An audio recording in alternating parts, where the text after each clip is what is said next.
Carrie Lake has been on a jihad over at Voice of America to say that getting rid of all these different things and basically saying, turning it over to the FBI and to Capitol Hill Police, the situation where particularly the Mandarin language service saying, hey, I think there's a nest of agents of influence of the Chinese Communist Party, or maybe worse.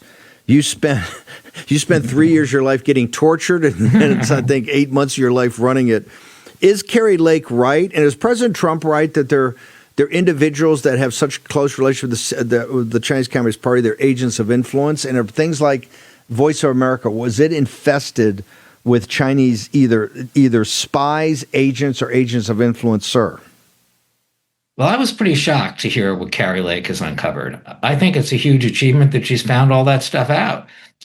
As she often gives me credit, we began that process. When I was there, at the end of the first Trump administration, we got notices from ODNI, the Office of the Director of National Intelligence, and OPM, that there had been a huge security failure at USAGM, Voice of America, and the other networks for over 10 years. They've failed to clear people.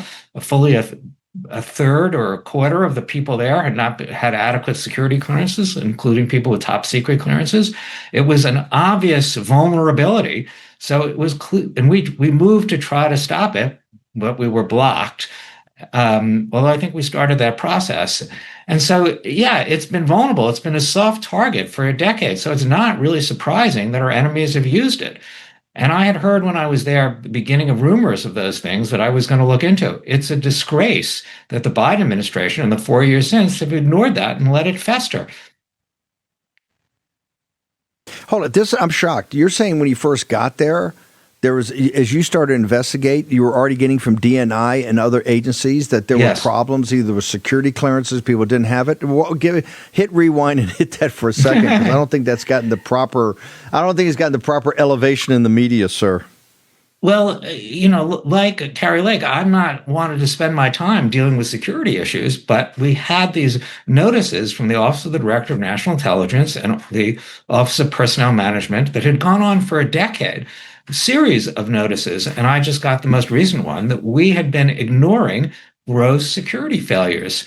It's an agency of 4,000 people, and I think over 1,000 had failed to get adequate security clearances, including people with top secret clearances. It was just a vulnerability. It got to the point where people were revoking the agency's ability to clear people. I mean, they were taking steps, and we moved to do that. And I was accused of McCarthyism, of thinking there's a spy everywhere, the spy under every desk. And but in fact, I did not really want to do this investigation, but I was called to do so by the intelligence services of the United States of America. So it was an obvious vulnerability. And I had heard rumors that the CCP was infiltrating the Mandarin service. And even when we were there, we knew that the government of Iran had undue influence in the Farsi service. So it's great that she's uncovering it. It's just a disgrace that it's gone on so long. And in fact,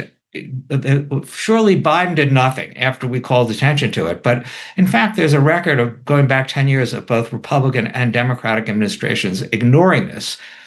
When I was on the Federalist Radio Hour, I made this point, and I said, we are afraid that spies could utilize these agencies. And I was mocked for using the word spies. My comms department said, if I had only said people in the pay of foreign intelligence services, I wouldn't have been mocked. But what are people in the pay of foreign intelligence services but spies? And even when I was there, one or two of them had been brought to my attention by the FBI and others. So it's great that Carrie Lake is uncovering it. It's long overdue. And it's a sign of how unsupervised these agencies are.